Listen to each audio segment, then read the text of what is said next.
Quem vive nessa síndrome do último estudo é normalmente pessoas que não vivenciam, não conhecem a ciência, querem debater, fazer react. A gente vê que o cara que mais produz ciência hoje, ele em breve vai ser um dos maiores do mundo. Tá, eu tenho certeza, no ritmo de produção dele, as parcerias que ele tem parceria com o Schoenfeld, com o Blasevich, com galera do mundo todo, Sato, galera do Japão, entendeu? Ele está produzindo com todo mundo e produção de qualidade.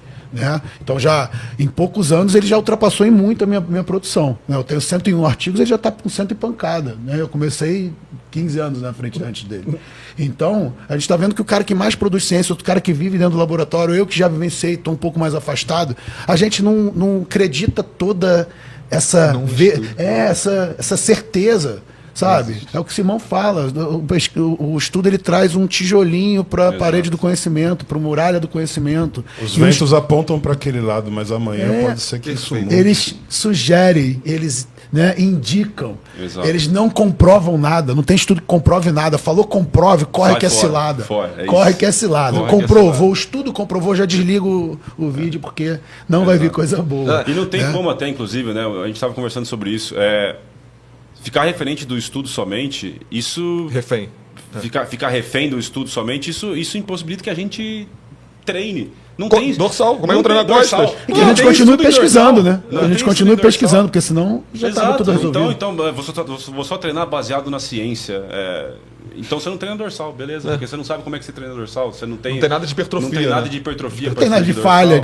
Falha tem quadríceps, vasto lateral, bíceps e tríceps. E quer ver? Quando a gente fala de volume até, que é a variável mais estudada e mais discutida na literatura, você pegar todos os estudos que estudam volume de séries, se eu não me engano, não tem nenhum, ou deve ter um estudo que se treina com séries com repetições de 20, 25 repetições. Ou seja, tudo que a gente sabe sobre volume de séries é tudo com 8 a 12. Então, e se eu pegar meu aluno que eu faço que ele gosta de treinar com 20 repetições, ou se eu pegar meu aluno que ele gosta de treinar com série de 4 repetições, se eu fizer mais volume, vai ter mais resultado? Você vai falar, não sei porque não tem estudo sobre isso. Não, quase todos full body, né? Quase nenhum com programa parcelado também, né? A maioria com full body. Exato. Então tem muita coisa que tem muito buraco. Então, por mais que o Bruno falou muito bem isso, nós somos aqui, não tão humildemente falando, nós somos os pesquisadores que mais produzem conteúdo disso no mundo, cara. Podemos ainda não ser os melhores, os maiores, mas eu acho que o que diferencia e é o que faz a gente estar nessa mesa aqui hoje é entender que a gente está fazendo pesquisa para tentar avançar o nosso conhecimento e melhorar a nossa prática do que a gente está fazendo. Tem ainda pesquisas que vão fazer você só entender o mecanismo, entender o que está acontecendo por detrás, que ninguém está trabalhando na pesquisa para responder a questão da prática somente, mas eu acho que o que diferencia é entender as duas coisas ao mesmo tempo. E aí eu vou botar fogo nessa fogueira. Eu vou chamar logo para a polêmica do momento. Só a tensão mecânica, estresse metabólico, dano muscular, calma, é prejudicial? Salles, calma. Tá bravo. Que tá nessa agora? Estresse metabólico serve pra nada, pump não serve pra nada, dano muscular é prejudicial. Então, cara, isso me quebra porque eu, como atleta e treinador, eu trabalhei muito usando esse mecanismo e tive sucesso. E assim, quando eu olho hoje e vejo as pessoas crucificando isso como se fosse um inferno quem faz isso, inútil, ou que você fosse rebaixado a um nível menor de conhecimento, né? E isso me deixava extremamente triste, porque a nossa década foi feita com os atletas se desenvolvendo com esse mecanismo, e hoje a gente vê pessoas crucificando ele a todo custo, baseadas em apenas um estudo. Opinião de quem realmente estudou o máximo que a gente conhece sobre esse assunto. Dano deve ser considerado, deve ser evitado a qualquer custo. Existe treinamento sem dano? Tem como treinar pesado, evitando dano, como a galera recomenda agora? Não tem como, né, cara? Eu não consigo ainda entender, eu fico até meio... Eu não consigo entender de onde que a galera tirou esse negócio de que não pode treinar e ter dano muscular. Tem um estudo que verificou que não existe associação entre dano e hipertrofia nas primeiras sessões de treino. E aí o que eles extrapolam? Não pode se treinar e ter dano mesmo. Para ter dano muscular. É um salto de lógica tão grande. Sentiu queimar, parou. Perdeu massa. Qual é o autor desse estudo? Fez lentinho, perdeu Damas. Então, reparem isso. A galera sempre cita uma única coisa e sempre isso. Se fosse algo bem estabelecido, citariam mais coisas. E pegaram indivíduos não treinados e botaram para treinar na falha. Treino extenuante, volumoso. O que o estudo mostrou foi não existe uma associação entre a magnitude da hipertrofia e o dano muscular nas primeiras sessões de treino. Ponto. E diz também que a síntese proteica só é direcionada para hipertrofia depois que o dano cessa. Essa que eles dizem que você não pode treinar até o dano, porque senão você vai comprometer a síntese proteica, o direcionamento da síntese proteica. Exato. Mas como é que a gente avança? Isso não significa que você tem que treinar. Fica até desconcertado. Não dá nem para conversar. E a galera com tanta certeza, né? Eles fazem react, metem a malha na gente, tem a certeza toda absoluta. Um dos maiores pesquisadores que a gente tem não tá. Não tem como falar assim. Você vai treinar sem ter dano. E outra, quando você fala de treinar e ter dano muscular, as pessoas ignoram o fato de que após algumas sessões de treino, o treino mais danoso que você vai conseguir no universo, depois de 2, 3 sessões, o dano já não existe. Repeated bout effect. Que é o repeated bout effect, é o efeito da sessão repetida. Efeito da sessão repetida. Da sessão repetida. Efeito da sessão repetida. Então, esse medo de se treinar para ter dano muscular, ou esse medo de se treinar para ter maior estresse metabólico, eu não consigo entender de onde que vem. Se ambas as coisas fossem muito problemáticas, treinar com altíssima carga seria pior do que treinar de 8 a 12, ou treinar com séries de 20 repetições até máximas seria pior do que treinar de 8 a 12. Se o dano fosse muito problemático, o treino excêntrico não geraria hipertrofia nenhuma, você ia ficar em dano para sempre e você não teria efeito gera comparado ao treino altíssimo tradicional. Dano, né? O treino excêntrico gera altíssimo dano. E quando a gente compara o excêntrico puro com o concêntrico puro, as respostas de hipertrofia são muito similares. E a maioria dos estudos ainda, são poucos estudos, mas a maioria dos estudos ainda, mesmo com volume equalizado, né, o problema do volume, mesmo com volume equalizado, o excêntrico parece ser um pouquinho melhor que o treino concêntrico. Que o convencional. Não à toa, o novo posicionamento do Colégio Americano de Medicina do Esporte, 2026, que saiu há dias atrás, o Belmiro já compartilhou lá no perfil dele, fala que recomendações para hipertrofia, mais de 10 séries por semana, com períodos breves de eccentric overload.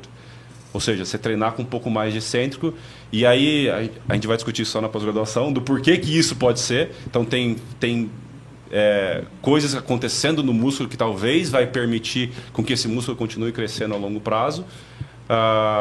Não só isso, mas também vamos ensinar a aplicar. Exatamente. Na prática. Vai ter a parte prática. Isso. O dano em si não é um mecanismo que vai sinalizar via hipertrófica. Então, ou seja, se eu... Essa é uma dúvida. Então. Qual papel? Existe algum papel do dano e do estresse metabólico na hipertrofia? Ou você acredita que possa ter? Porque a ciência hoje não mostra. Diretamente, eu acho que não. Os últimos posicionamentos do estudo do Roberts, o estudo do Jorgensen, nenhum deles conseguiram... Os mecanismos celulares, os caras de fato que estão com pipeta no laboratório tentando estudar como é que o músculo sinaliza para ficar maior. Não tem uma via direta entre eu vou estimular meu dano, eu vou estimular dano, ou vou estimular... Mas é aquela história que você fala do dano na matriz celular, podendo... Então, e aí tem as questões secundárias. A via metabólica, é que nem a via metabólica que ativa lá, né? As unidades motores de maior limiar. Exato. E a via metabólica, você pode estimular ela para atingir as fibras de alta limiar mais rápido. Então, a via metabólica é um... potencializador. É difícil dizer. Eu já não estou mais com esse. Eu não estou mais tão na ciência como ele. Eu já falo as coisas na internet que a galera cai em cima. A via metabólica é um estimulador direto para mecanismos de hipertrofia. A via metabólica ativa mTOR-C1, não tem evidência para isso. Mas se você fazer um treino que a gente vai chamar de mais metabólico, você vai conseguir recrutar fibra de alta limiar mais cedo nas séries subsequentes? Sim. Então, que é o que cai no que a gente estava falando. Que não interessa pro marombeiro, né? Que não interessa pro marombeiro que tá treinando pra ter pano. Mas pro senhor não interessa, muito.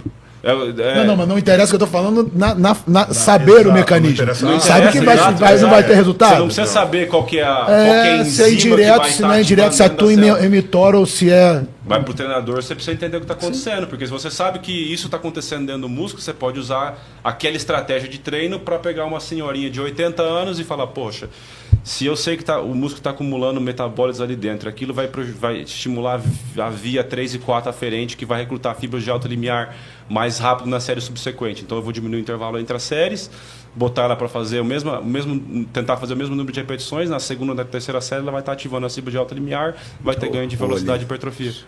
Entendeu? Mas você está driblando a condição dela para buscar uma resposta. Exatamente. Então, e aí que você perguntou do dano muscular. Eu queria dar nome aos bois, mas eu não posso botar outras pessoas nessa conversa. Já não está querendo. Eu já conversei com o cara que mais estudou dano muscular no mundo. E ele diz, o que a gente sabe é até aquele estudo. A gente não sabe se o dano muscular...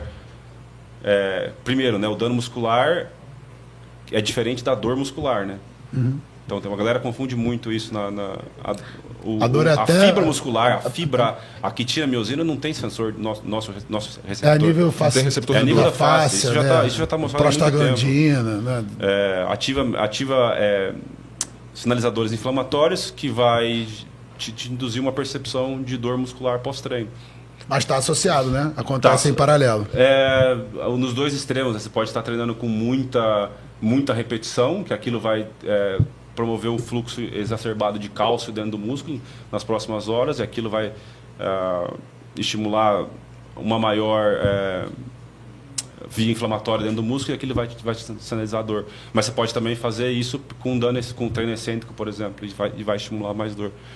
Mas o que a gente estava falando do treino excêntrico, uma das principais características do treino excêntrico é o maior remodelamento da matriz extracelular. É o tecido conectivo que fica entre uma fibra e outra. Então, eu acho que a ciência não chegou nisso ainda, mas a gente tem pedaços de evidências picotadas na literatura, mostrando que, por exemplo, bodybuilder já tem uma menor densidade de fibra muscular por área de músculo, ou seja, tem mais coisa ali dentro a não ser só fibra muscular. Então isso eles são... foi visto lá também na Lilian, que levaram o Isaac, levaram os bodybuilders. Eu levei o Isaac lá pra gente ver. Foi antes de mim, sim. E você via que tinha um monte de tecido não contrátil nas imagens. Tecido conectivo, eles têm uma maior área de tecido sarcoplasmático.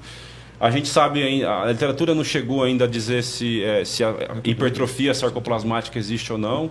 Quem é um pouco mais resguardado vai falar que a hipertrofia sarcoplasmática não existe, mas porque tem esse gap. O pump já é uma hipertrofia sarcoplasmática momentânea. Edema, né? Edema. Seria um então, aumento. Mas aí você pega os estudos de biópsia em bodybuilder, o músculo deles é um pouco diferente dos músculos dos caras que são powerlifters, por exemplo, ou dos caras não treinados. Só que, por músculo daquele cara chegar daquele tamanho, são anos e anos de treino. Coisa que a gente não vai conseguir ver no estudo diretamente. E aí vai ficar essa discussão de sexo dos anjos que não tem fundamentação. Não tem fundamento. E a galera vem, está comprovado, e isso detona seus resultados. Treinar com intervalo curto vai minar seus ganhos. São essas frases, né, de treinar com de intervalo efeito. curto vai minar os ganhos. Treinar com intervalo curto vai minar seus ganhos. Claro. Antes de mudar o assunto, né, a gente falou muito profundo, estudos saindo, estudos que não saíram, sobre o tema, dano muscular, fadiga, falha, estresse metabólico, tensão mecânica, etc. E na pós vai ter uma aula de fisiologia mesmo, voltada para a hipertrofia, que vai falar desses mecanismos, que eu acabei de mencionar aqui. E um dos professores, ele é inclusive pesquisador da USP, estava nesse estudo aí do Damas, que a galera cita bastante, é o Trícoli. Trícoli é top. O Trícoli vai estar com a gente também? O Trícoli a cara dele. Pergunta para ele. A cara dele. Pergunta para ele o que ele acha sobre se o dano muscular tem algum fator indireto na hipertrofia. Já soltei um spoiler grande aqui. A gente já sabe que o dano muscular não tem uma via direta na hipertrofia. Isso é beleza. Não tem uma via que você danificou a fibra, aquilo vai estimular você ter maior ganho. Que é uma das coisas que, infelizmente, foi contra o que a gente imaginava que estava acontecendo, né? Aquele negócio de tem que romper a fibra para crescer. Mas alguma magnitude de dano tem que ocorrer. É aquela história. Quanto maior o dano, maior é o risco de que não ser uma lesão, um rompimento muscular. Exatamente. Né? A minha pergunta ela é uma pergunta já de cunho pessoal agora. Ela foge um pouco desse cunho acadêmico. Todo mundo aqui treina. Aí vai a pergunta para vocês. Vocês utilizam essa ideia da dor tardia como uma referência que o seu treino foi ou não efetivo? Como métrica, né? Eu uso como uma referência, como uma métrica para controlar a frequência de treinamento. Então, escalas de percepção de recuperação, que estão inclusive no livro ali. Seria uma forma de você respeitar, porque músculos diferentes se recuperam em velocidades diferentes. Já começa aí. Quando você padroniza o estímulo.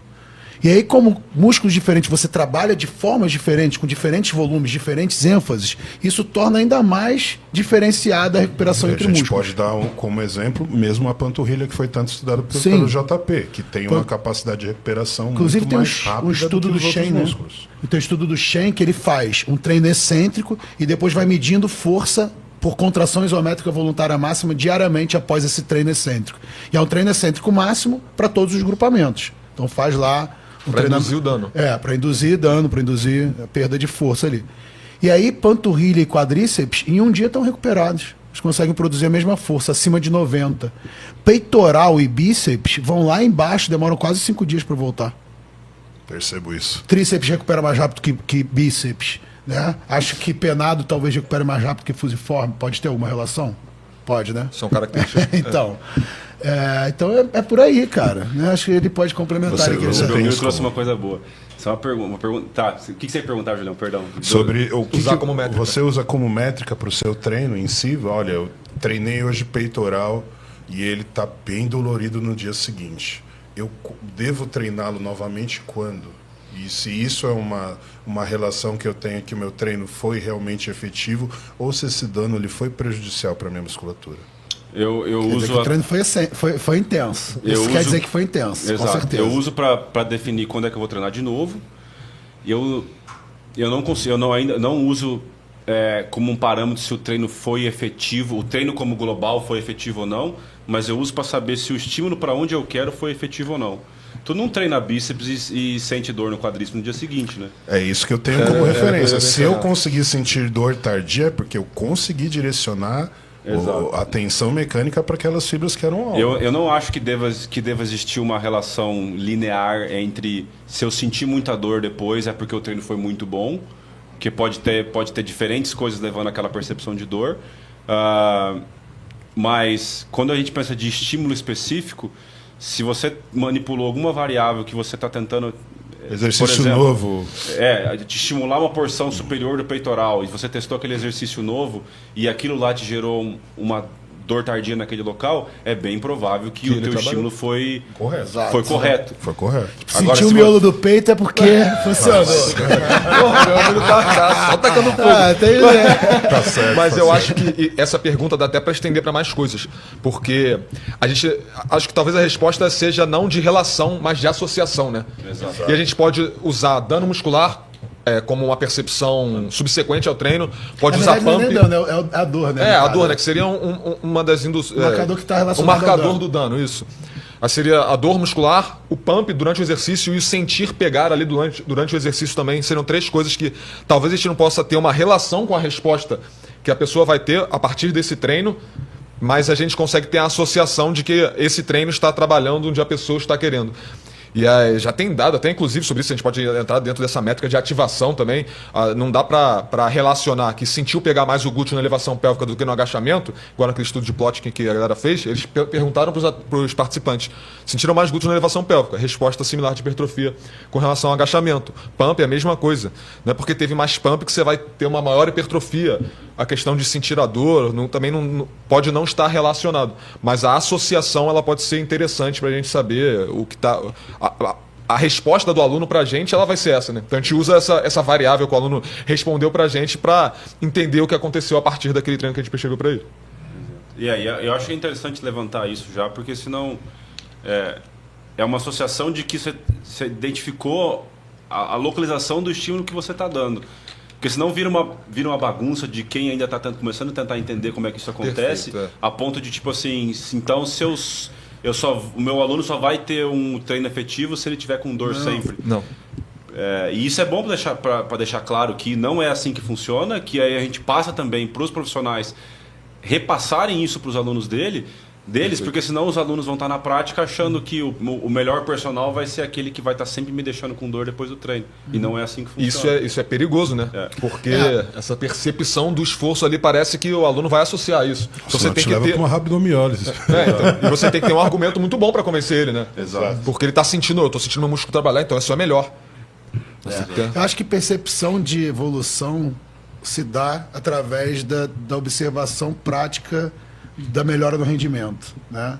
Então o cara conseguir fazer aquelas mesmas repetições sem sentir tanto desconforto, sem fadigar tanto, melhorando a cada série. Né? Então acho que assim, aquelas estratégias de dupla progressão, onde você estima uma zona de repetições e o cara vai ajustando o peso e vai subindo repetição. Quando a repetição bate lá o 12, você aumenta o peso para cair para 8.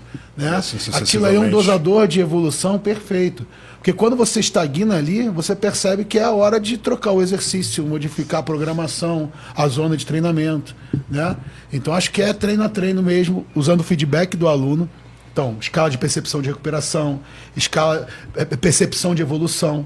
Né? Pô, qual era o meu principal métrica trabalhando com idosos? Pô, tô botando meu sapato sem me cansar, tô conseguindo botar a camisa, tirar a camisa sozinho, sem precisar de ajuda, sabe? Essas Sempre coisas... levando sem esforço. Então, assim, atividades da vida diária, atividades laborais, né? E evolução de desempenho. Aumentou a carga, aumentou o número de repetições, está fazendo com melhor técnica.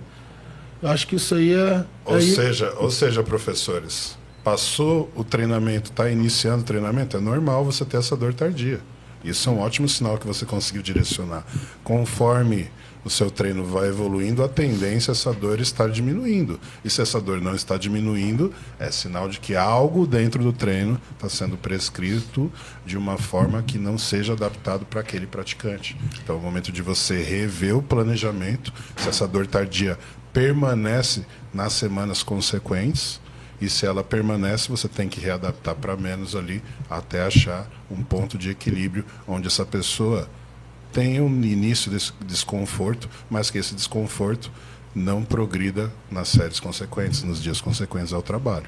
Seria isso, certo? Uma coisa essencial, com certeza. Mas uma coisa essencial que a galera tem que saber quando a gente fala de dor muscular de início tardio é que o aluno, o atleta, o cliente tem que estar familiarizado com aquilo ali. Então treinou primeiro dia, você falou, ó, é possível que seu músculo fique dolorido, não é articular, né? Porque o cara pode confundir dor articular, uma dor muscular, uma dor de lesão de uma dor, né? Aquela fisgada que dá, que não é dor muscular, né? Uma contratura, um trigger point, enfim. Então você tem que familiarizar, ó, tem a possibilidade, a dor é assim, assado, né? Por palpação você vai sentir que doer um pouco mais. Não é uma lesão, não fique assustado, não estou te machucando, né? Volte, porque o treino de amanhã vai tirar essa dor. Porque o efeito da sessão repetida que eles citaram, o Repeated Bolt Effect, é justamente o retreinamento daquele músculo tira a dor, gera menos dor.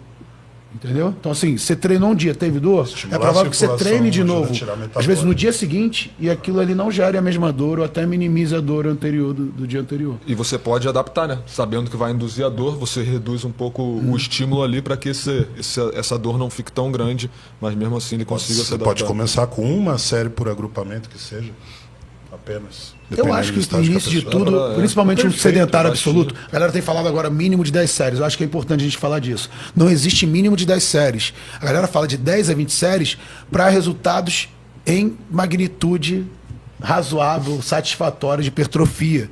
Só que um iniciante que nunca fez nada, às vezes com uma série por exercício já vai ficar dolorido, já vai ter grande estímulo. E a gente tem estudos agora até com avançados fazendo uma série por exercício, sem falha, né, com 2 repetições de reserva, os caras hipertrofiando, ganhando força. Avançados, sabe? Então a galera tem que entender que realmente, quando a gente fala do low volume e tal, a gente não está condenando o low volume, porque é o início de tudo. Todo mundo tem que começar com low volume. Low volume é o início de tudo, assim como full body também é o início de tudo, né? Mas quem insiste que você deve continuar assim o resto da vida, está limitado, pelo menos na interpretação de tudo que a gente tem até hoje.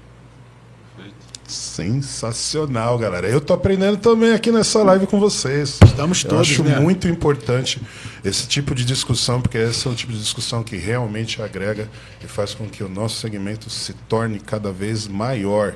E nós precisamos que vocês entrem conosco nessa. Então vamos nos associar nessa corrente do bem para trazer esse nível de informação e capacitar todos vocês para poderem trabalhar ali, independente do setor que você optou. Se você está trabalhando com terceira idade, se você está trabalhando com adolescentes ou até mesmo crianças, né? A gente tem muito preconceito ainda com a introdução das crianças e adolescentes dentro das academias. Aqui no Brasil, inclusive, a gente tem muita lei, né, que impede com que praticantes de menos de 16 anos acabem ingressando dentro das academias.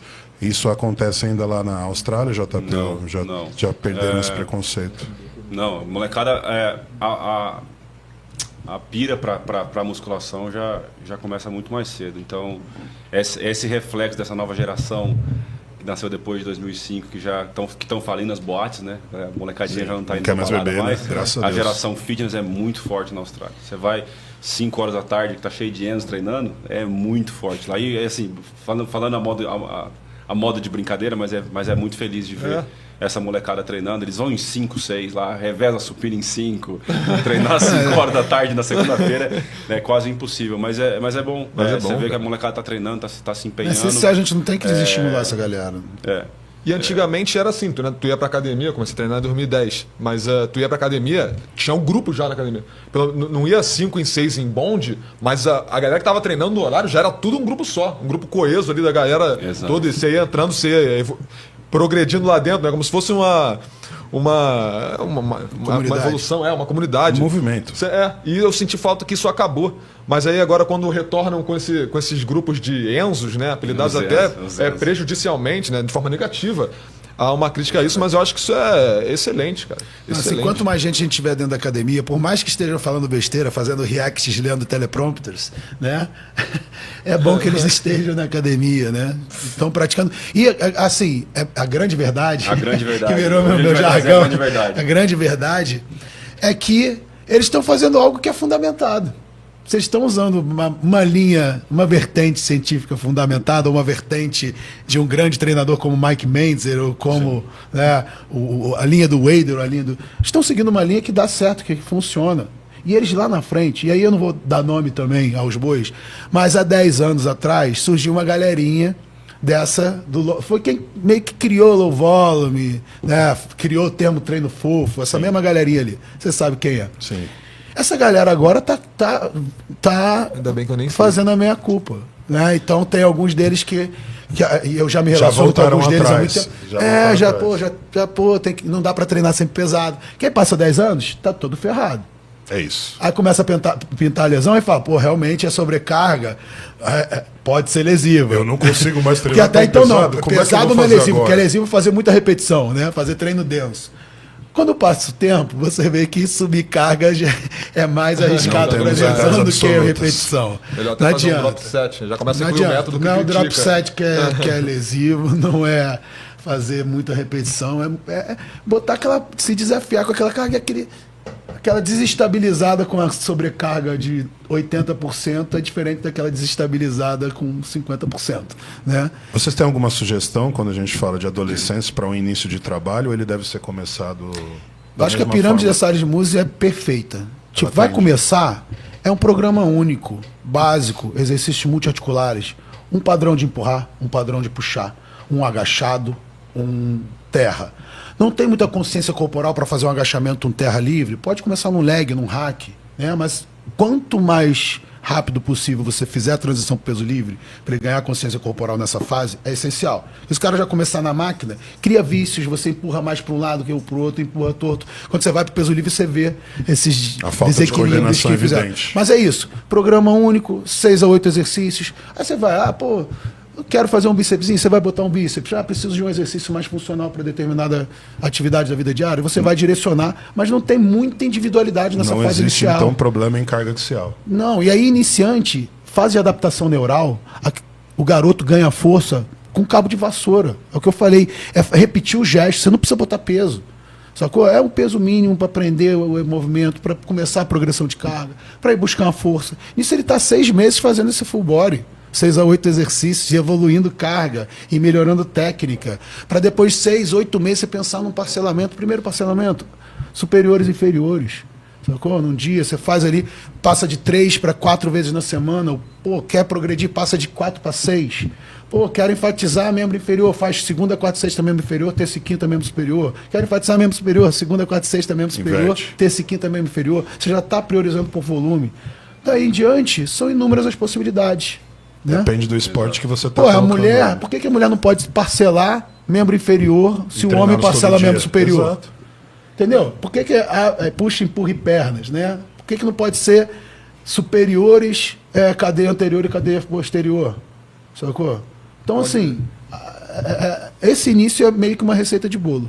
Até chegar no nível intermediário ali. E, obviamente, você prescreve um treino e você vai vendo o resultado. E conforme vai respondendo, a individualidade vai gritar, né? Se você precisa priorizar mais técnica, se você precisa jogar mais pro volume, precisa trocar o exercício ou não, algo que é mais prazeroso, algo que não gera desconforto articular naquela posição. Então a individualidade é essa. Inicialmente, obviamente, você vai perguntar tudo, fazer anamnese, saber das limitações, das objetivos, necessidades, avaliar o condicionamento para saber se é forte, se é fraco, se tem técnica ou não, né? Que é até a avaliação do nível de treinamento que a gente propôs. E aí, a partir daí, realmente não tem muito o que fugir. É isso, é um full body, principais padrões multiarticulares, zona de 8 a 12, iniciante 12 a 15, 15 a 20, repete mais o gesto, aprende melhor o movimento com menor sobrecarga, melhor do que fazer 6, 8. Pagar a mesma força fazendo 6, 8, 12 a 15. Né? Semanal também. Acho que isso é importante. Começar com um full body, com uma variedade de exercícios que trabalhem grupos musculares grandes, sem pensar muito na carga, sem pensar em... É o treino descomplicado. É ensinar a pessoa a fazer o exercício. Você não vai começar a fazer judô e botar o cara acabou de começar a fazer e treinar com faixa preta. Você tem que ensinar o gesto. Aprender a fazer o rolamento. Aprende a cair, pô. Depois você vai lutar, entendeu? Então... tem que aprender a fazer as técnicas. A hora que você aprendeu a fazer os exercícios de forma correta, aí você vai pensar em qual parte do músculo eu vou trabalhar mais, se eu vou ganhar mais força, se eu vou ganhar mais potência, se eu vou ganhar mais velocidade. Então, primeiro aprende a fazer o exercício. Isso não vale... Eu acho legal que você mencionou sobre os adolescentes, Júlio, porque essa é a nova geração que está vindo com força para fazer musculação. Mas isso é para qualquer um, né? Então, qualquer um que for começar a fazer musculação, começar pelo básico, começar com exercícios multiarticulares, sem pensar muito em isolar aqui, isolar ali, aprender o gesto motor. Depois você vai adicionando novos exercícios de pouco a pouco, tornando o treino um pouco mais complexo para aumentar o repertório de tarefa motor. Eu ainda vou além. Primeira coisa que você faz com o iniciante, seja ele de qualquer nível de treinamento que ele seja, é ensinar como você se porta dentro da sala de musculação. Segurança, regulagem, aparelho, postura, tá fazendo agachamento, não passa próximo, não passa embaixo da bitola, sacou? O Leonardo Mata quase morreu lá fora agora, na Alemanha, treinando agachamento pesado. A pessoa foi passar, bateu na bitola, ele girou, caiu com a barra com 100 quilos nas costas, fraturou a coluna, ficou quase paraplégico durante um tempo, até hoje tem sequela. E é isso, postura, como é que você vai, principalmente a galerinha que vai em grupo de Enzo. Então 5 pessoas em volta do supino. Cara, mantém a distância. Aqui é um ambiente sério, não é um ambiente para brincadeira. Uma mulher que não prende o cabelo treinando. Sim, a gente viu vários acidentes. São regras básicas, pessoal. Calçado adequado, regulagem do aparelho, né? Essa noção de hierarquia, que eu falo dos reacts, mas falta dentro da academia também. Que antigamente tu entrava nesse clube, pra tu chegar na fase lá que a galera usa os pesos livres, o supino, cara, começa ali na máquina, ó, que ali os caras estão usando. Tu vai pedir pra revezar com os caras, você vai chegando com o tempo. Começa a sentar e levantar na cadeira, né? Tu vai com o tempo e tu aprende isso. Essa questão de não passar perto, etc. Mas, porra, que isso? É inadmissível. Mas eu acho que vocês comentaram sobre esse treino pra iniciante, talvez seja o que mais tem a receita, né? Essa receitinha, porque hoje em dia a galera procura muito receita. Qual é a melhor divisão de treino, qual é a melhor ordem de exercício, qual é o melhor volume por grupamento, o que é mais adequado. Mas, na verdade, quem vai te responder isso tudo é o aluno. O aluno vai responder. O posicionamento novo do colégio americano. Não é, cara. Não tem uma divisão melhor, não existe. Talvez para o iniciante, sim, a receita até talvez exista, mas para ali. Depois você vai ter que ver o seu aluno. Como é que está o volume prévio dele, como é que ele vai prescrever o volume, qual vai ser o volume semanal, qual é a frequência dele, qual é o tempo que ele tem disponível para treinar. Aí você divide de acordo com isso. E aí, em alguns casos, o full body vai caber melhor, em outros casos, uma divisão parcial, split vai caber melhor, mas a gente sabe disso, que na maioria das vezes, em muitos casos também, não tem grande diferença. A gente consegue ter o mesmo resultado independente disso. A questão é se você está municiado ou não para poder atender o seu cliente. Ou você vai ficar naquela de low volume com tal coisa, ou high volume, ou o que seja, sempre isso do mesmo jeito, você vai perder aluno, porque vai ter aluno que não vai ser... para ele, não existe essa resposta a partir dessa visão bitolada que você pode estar tendo dentro dessa prescrição. Então, o objetivo é você entender como se aplica e aí você está livre para poder ter o seu aluno te respondendo o que ele quer. Então, não existe a melhor divisão, não existe a melhor ordem de exercício, não existe nada disso. Quem vai definir é o seu aluno e você vai saber montar o treino para ele de acordo com a necessidade. E isso que ele está falando se faz antes até do que a gente falou aqui. Na verdade, a gente esqueceu um ponto muito importante. Antes de tudo é a avaliação. É a anamnese, a conversa. Eu tô, inclusive, posso dar spoiler aqui, estou para lançar um material novo nesse sentido, ensinando como fazer a anamnese do zero, pegando todo o histórico de treinamento, porque isso aí vai influenciar no treino do cara avançado. Você precisa saber tudo que o cara fez antes, tudo que ele está acostumado, tudo que ele curtiu fazer, tudo que gerou resultados e não gerou resultados. Se o cara treina, pega o treino dele dos 6 meses anteriores e analisa, porque chegou um cara, Júlio, Belmiro, eu quero a sua ajuda. Não, Júlio, não quero saber o que você fez, não. Vou montar um treino do zero. Não tem sentido nenhum. É pegar ali e ajustar. Pô, como é que tá isso? O que você tá sentindo aqui? Porra, aqui talvez, não tô sentindo dificuldade de progredir carga, evoluir, quadríceps, por causa disso. Pô, se eu verticalizo muito volume, sinto dor no joelho, se eu boto muita carga, também sinto. Pô, de repente, pensar na estratégia para atuar, de repente vamos diluir o volume do quadríceps em vários dias da semana. Então, assim, esse conhecimento você tem que ter de tudo que o cara fez previamente, se você vai principalmente trabalhar com um cara que é um atleta, né? Então é realmente um momento que você tem que dedicar um tempo, sentar, conversar, saber tudo. Todo histórico, médico, familiar, cotidiano, se a atividade laboral vai concorrer com treino, se faz outra atividade, se alimenta adequadamente, se faz a suplementação, né? Enfim, isso tudo é importante, mas uma das coisas mais importantes é realmente o treino prévio. Inclusive a ciência mostra que usar o treino prévio como base para progressão futura funciona muito melhor do que você seguir aleatoriamente as recomendações que estão no livro, no estudo. Dando um exemplo claro, tu vai pegar o Júlio como aluno e falar, caraca, o Júlio é grandão, vou passar 40 séries semanais para ele. Aí ele está acostumado a treinar igual o Dora Yates. Faz 15, 20, 10, que seja. Pô, tu vai botar 40 séries no cara, acabou, né? A progressão que vai ter. Pode ser que ele não tenha prejuízo no desempenho, né? Porque desempenho não, na hipertrofia, porque o cara regredir é mais difícil. Questão de princípio. Mas ele não vai estar se beneficiando de nada disso que está fazendo. Você está perdendo São tempo os princípios. dele. Primeiro, princípio da individualidade. Princípio da sobrecarga, da progressão. Mas aí tem os princípios da continuidade. Sacou? Quanto tempo você sustenta isso? E se isso está coerente com o que você estava fazendo anteriormente. Entendeu? Que é justamente essa progressão. Que quando você quebra essa continuidade, você tem o princípio da reversibilidade. Não dá que é a perda do resultado, a perda daquele condicionamento. Exato. Você tem que fazer uma progressão. Você tem que ter uma continuidade de treinamento. Até na questão cíclica.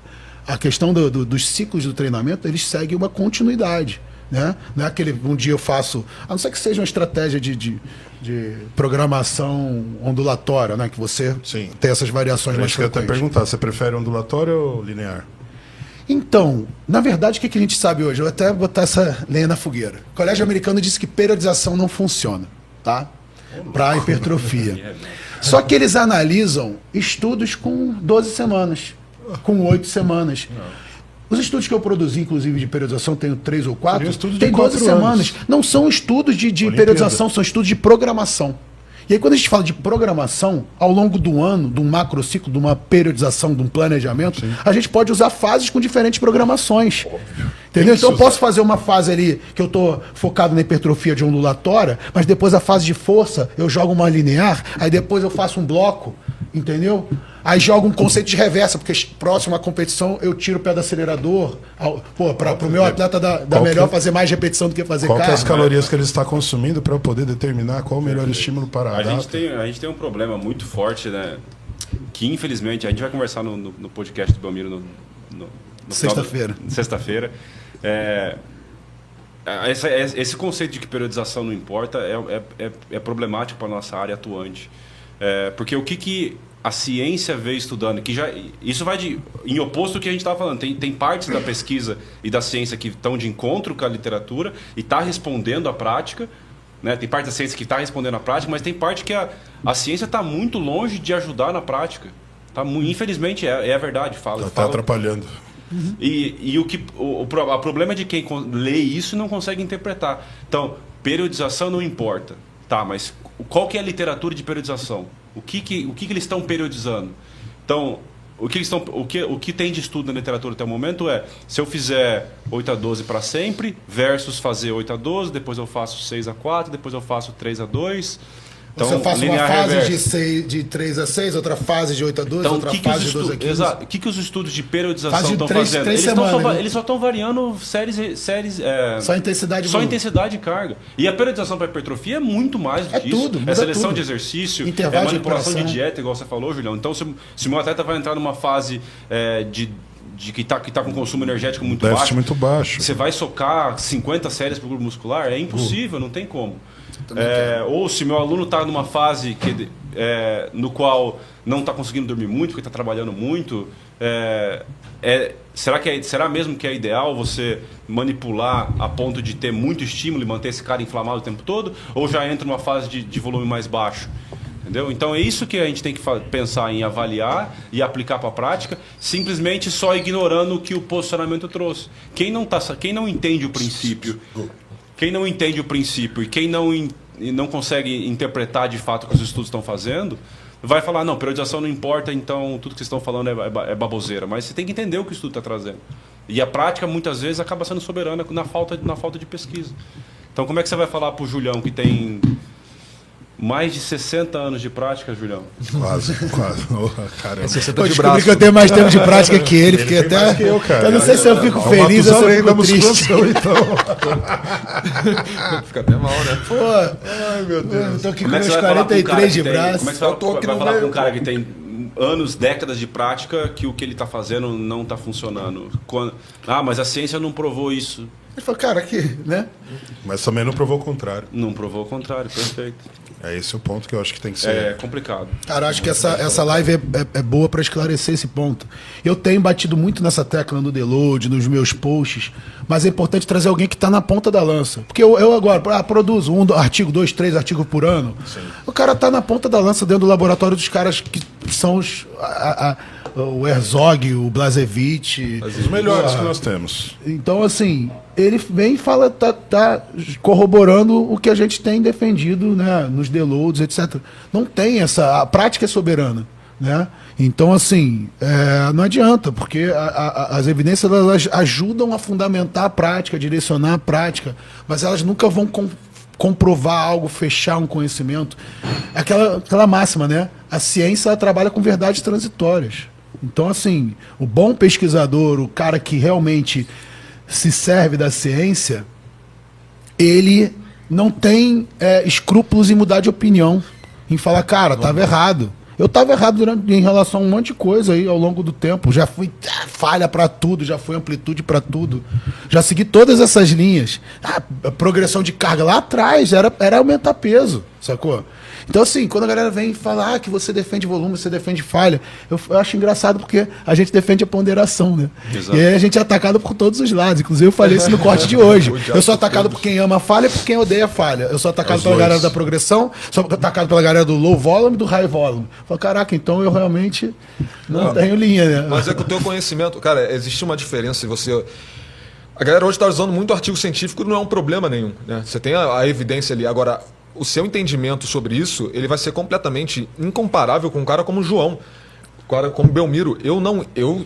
A galera me faz pergunta no Instagram sobre outros temas, eu nem respondo, porque minha área é biomecânica. Isso aqui que foi uma contribuição minha mínima.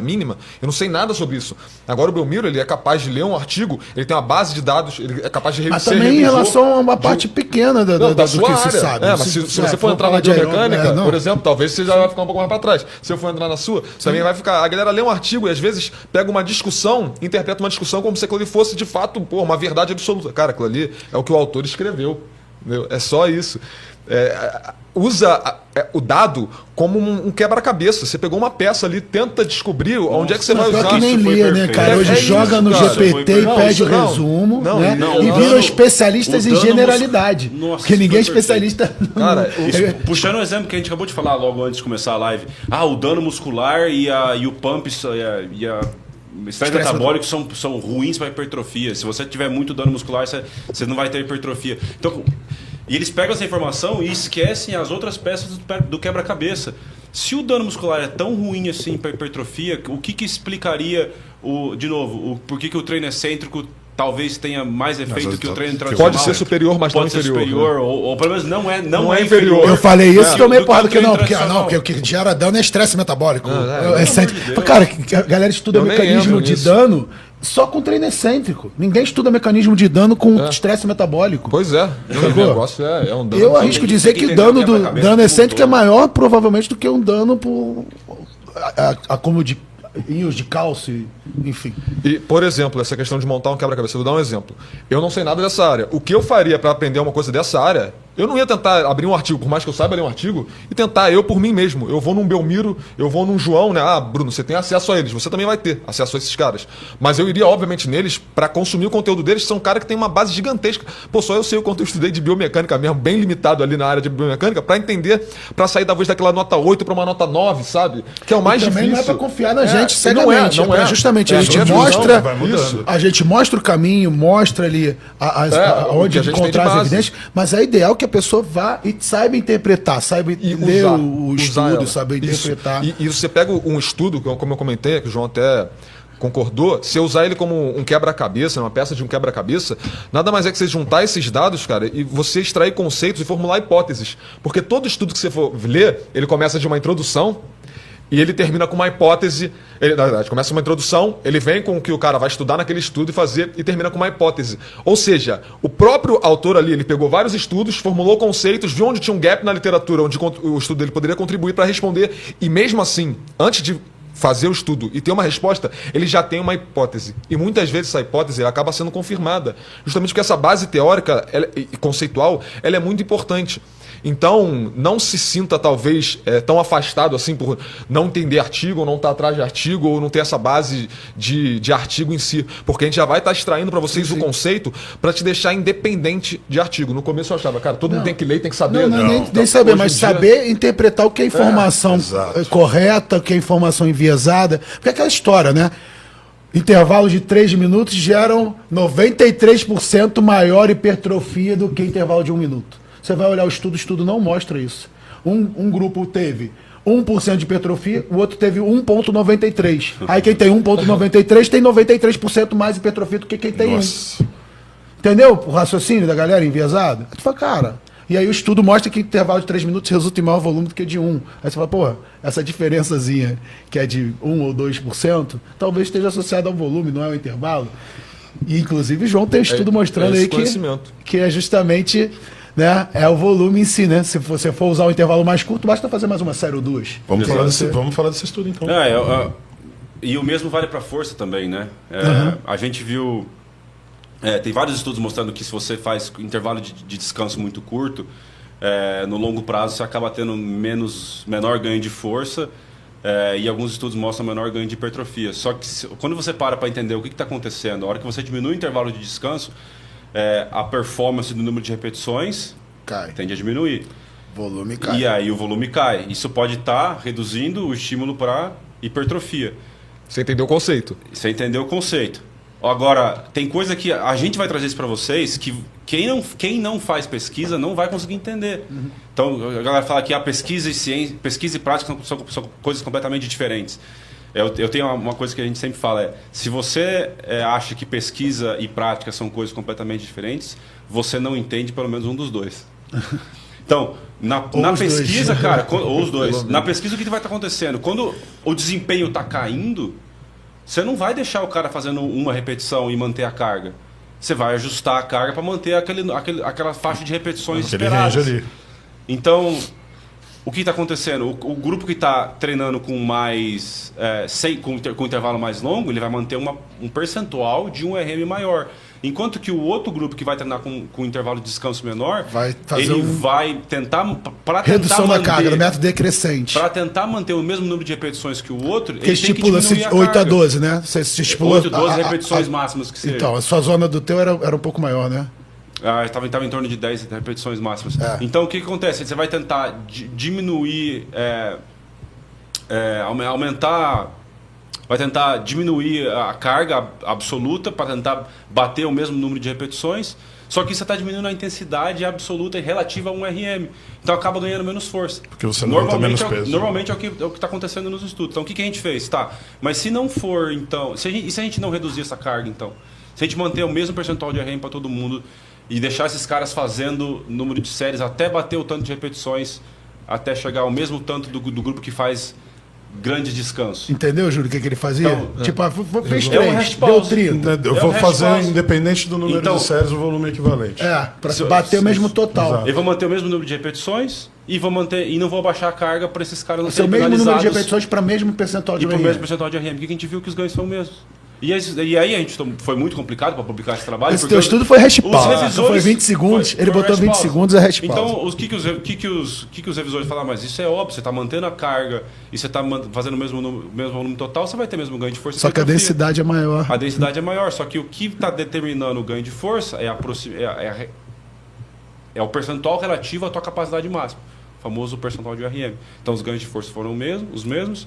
O volume total, o número de repetições para aquela carga absoluta, também, como o volume total de repetições para carga absoluta foi o mesmo. O estímulo para a hipertrofia foi o mesmo. A hipertrofia acabou sendo a mesma. O que a gente acabou concluindo? Que o intervalo de descanso no final não tem tanta importância assim se você mantém o estímulo para a força e o estímulo para a hipertrofia. Resumindo. Ou seja, vai cair... Se quer usar intervalo curto, faça mais séries até complementar o volume. Isso ainda permite reduzir o tempo total de sessão, né? Exatamente. Foi mais rápido. Né? Você tem menos tempo para treinar. Pô, tenho menos tempo para treinar. Bota o intervalinho curto, vou fazendo até completar o volume. Vai ter uma densidade maior. Porque você tem sensação de fadiga vai ser maior também. E isso pode ser aplicado não somente para o intervalo de descanso. Então, por exemplo, se você chega num dia que você pega um aluno teu que está meio cansado, fadigado, porque teve um dia de trabalho muito, muito pesado, em vez de falar assim, estou muito cansado, em vez de você ir lá e reduzir a carga e tirar o estímulo para o ganho de força, vamos supor que você está com um atleta de powerlifting, que ganho de força para ele é muito importante. Então, em vez de você tirar carga, você mantém a mesma carga, deixa ele fazer menos repetições e adiciona mais séries, blocos de repetições, para não dizer mais séries. Blocos de repetições depois disso. Então você vai manter a carga, fazer um pouco mais de séries e vai manter o mesmo estímulo para força e hipertrofia. E foi isso que a gente acabou vendo em ordem, né, Belmiro? Sim. Em ordem de exercício foi a mesma coisa. A maioria dos estudos viam que a ordem afetaria o ganho de força. Mas por quê? Os exercícios que você faz, que se você deixa para o final da sessão, nos estudos tinha que reduzir a carga para manter as repetições. O número de repetições. Então, um grupo fazia séries de 8 a 12 repetições, o outro grupo fazia série de 8 a 12 repetições. Para manter... Só que um grupo fazia, por exemplo, agachamento no começo, o outro fazia agachamento no final. Para o grupo que fazia agachamento no final, para manter as mesmas zonas de repetições, como esses caras já estavam fadigados, eles acabavam usando menores cargas absolutas, para fazer as mesmas 8 a 12 repetições. Então, tudo bem. A ordem dos exercícios influencia o ganho de força, porque os caras que fazem os exercícios que você está tentando ganhar força no final da sessão, você vai trabalhar com uma carga menor. Aí veio o estudo de 2020 na Journal of Strength, eu não vou lembrar o nome do primeiro autor, do longo, não é do longo? Não, de intervalo, longo. Não, de intervalo. Longo de ordem era do...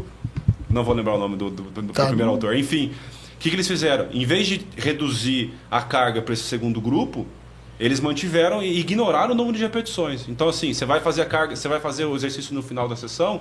Eu não quero saber se você faz menos repetições. Eu quero que você mantenha a carga. O que eles viram? Que o ganho de força foi similar. Então, a partir do momento que você entende que o ganho de força está muito mais associado ao percentual próximo do teu máximo... Quanto mais peso. Mais peso na barra, literalmente, não vai importar se você está fazendo o método A, B, C, ordem A, B, C. O que a gente vai vendo com a ciência é que a quantidade de estímulo e a qualidade do estímulo é o mais importante. Entendeu? Então, assim, essas questões todas de equalizar o volume... cai sempre na mesma história, né? O exercício ou grupamento que é prejudicado em termos de desempenho, cai volume ou cai carga, ele é menos desenvolvido. Galera, isso é muito importante porque quando você tem ali o seu cliente, o seu aluno, você tem que entender primeiro qual que é a realidade dele. Você está tratando com o empresário, ele tem 1 hora ali à disposição, qual que é o tipo de treino que eu vou montar para ele visando para a melhoria da performance? Ele não quer virar atleta, sim, mas ele quer ter uma performance melhor para todas as atividades que ele tem fora da academia também. Então, como que eu vou trazer esse conceito de tudo que a gente falou para esse perfil de pessoa que está começando a treinar? Esse é o tipo de pessoa que, se eu colocar ali um drop set no início do treino, isso vai ser benéfico para ele. Por quê? Porque eu estou aumentando a densidade do treino, transformando esse treino, que seria de 1h30, em um treino de aproximadamente 1 hora, eu consigo fazer ele totalmente sair satisfeito do treino, com uma série que atenda a necessidade dele e que ele consiga ver uma progressão real do físico, principalmente no espelho, que é ali o que vale, que é o real. Eu tenho uma outra pessoa, eu estou pensando em virar atleta. Tá, esse sistema já é um sistema que não é tão indicado para você. Aí sim eu vou focar um pouco mais em progressão de carga. Coloque ali um drop set no final do treino dele, não no início. Então, isso tudo de acordo com a necessidade e a clareza que você tem de qual que é o propósito de cada praticante com o treinamento. E aí sim você determina qual que é o tipo de treino, o sistema que você vai estar usando. Se é o bro split, se você vai estar quebrando ali upper lower ou dividido em push pull legs. Então, isso tudo vai de acordo com quem está treinando. Todos esses métodos vão funcionar. Você está utilizando um número maior de séries para uma pessoa, não quer dizer que ela vai ter menos hipertrofia que uma outra pessoa que está trabalhando com um número de séries menor e com uma carga maior. Então, saiba fazer essa leitura para tirar o máximo proveito de cada praticante e conseguir reter esse cliente. Uma outra coisa que eu queria falar aqui com vocês sobre o tipo de treinamento que a pessoa está usando. Eu tenho uma pessoa que ela tem profunda dificuldade em estar executando a mesma rotina semana a semana. Eu posso estar utilizando ali exercícios diferentes dentro dessa mesma rotina com o mesmo propósito sem interferir no resultado final? Perfeito. Posso falar? Eu posso fazer uma inserção muito prática do tema passado? Sim. Que eu acho que está sendo até um pouco mais para a minha área de biomecânica, seleção de exercício, etc. Foi comentado sobre intervalo, sobre ordem de exercício, mas esse mesmo raciocínio conceitual, ele pode ser aplicado até, talvez, da forma mais prática, que é no treino de panturrilha. Cara, panturrilha já é uma dificuldade. E normalmente o cara vai fazer panturrilha no final do treino, não está muito afim de fazer panturrilha. Aí você vai pegar para um cara, você vai botar para ele panturrilha, 3 séries de panturrilha em pé, 3 séries de cadeira solear. Você vai gastar ali com ele 12 minutos para ele fazer, ou 10 minutos que seja, para ele fazer um treino de panturrilha, esse cara não quer. Mas você pode usar algumas estratégias, inclusive até que o João estava mencionando, né? Por exemplo, você pega na panturrilha, você bota, em vez do cara fazer essas 3 séries de 8 a 12 repetições, ele falha na concêntrica, mas segue fazendo até onde ele não conseguiria completar a amplitude. Ou seja, em vez de ele estender o tornozelo inteiro, né, fazer a flexão plantar toda, ele vai fazendo só o parcial até onde consegue ir, até falhar, até o ponto que ele não consegue começar. Tem um estudo que fez isso e viu maior hipertrofia da panturrilha. Mas não faz sentido, obviamente, né? Ele faz maior volume. Mas se eu equalizar o volume, como o João estava falando, a hipertrofia é similar. Beleza, mas você ganhou eficiência. Então o cara quer perder ele 12 minutos, você vai na panturrilha em pé, ele já não perde mais 12. Ele vai perder menos. Aí você vai usar uma cadeira solear. A cadeira solear, quando a gente analisa a hipertrofia de sólio e gastrocnêmio, ela não tem... Quando comparado a panturrilha com o joelho estendido, ela não tem benefício assim de potencializar a hipertrofia do sólio, por exemplo. Ela hipertrofia o sólio, assim como a panturrilha com o joelho estendido, mas ela piora a hipertrofia do gastrocnêmio. Então você pensa, em vez de eu usar uma panturrilha em pé e a cadeira solear, eu troco panturrilha em pé por uma panturrilha no leg, e aí no leg esse cara não vai fazer nem a repetição completa, vai fazer só o parcial alongado, que a gente viu que o estímulo hipertrófico é maior. Então, por exemplo, eu peguei o cara que ia treinar 12 minutos, ele não ia querer fazer, ele já ia pular, ele já acha chato.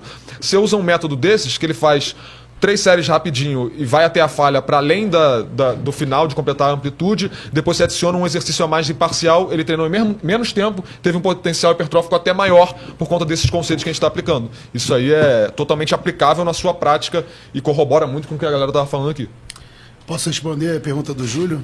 Refaz a pergunta. Então, acho que o Júlio perguntou, ele tem uma aluna, a aluna sua? Sim. Então ele tem uma aluna que apresenta dificuldade em realizar sempre o mesmo treino. Acha repetitivo, monótono. Exato. E ele tem dificuldade de favorecer a adesão dela, né? Temos o conceito de adesão e aderência aí, né? De aderência. Porque a adesão é a pessoa começar. A aderência ela continuar fazendo por mais de 6 meses. Uma estratégia seria mantendo o mesmo protocolo, você falou. Né? Sim, não seria uma ondulatória trabalhar um dia de força. A gente tem ali definido quais são as prioridades dela. Primeira coisa, você pode trabalhar uma ondulatória. Então, um treino você vai fazer força. Exercícios básicos, multiarticulares, pesos livres, intervalo mais longo, intensidade mais alta. Né? Número de repetições, por exemplo. E aí, na quarta-feira, você faz um treino mais de hipertrofia. Vai entrar mais máquina, intervalos mais intermediários, né? 8 a 12 repetições. Para na sexta, você realizar um regenerativo ou um de resistência. Mais densidade, circuitado, bisete, trisete, etc.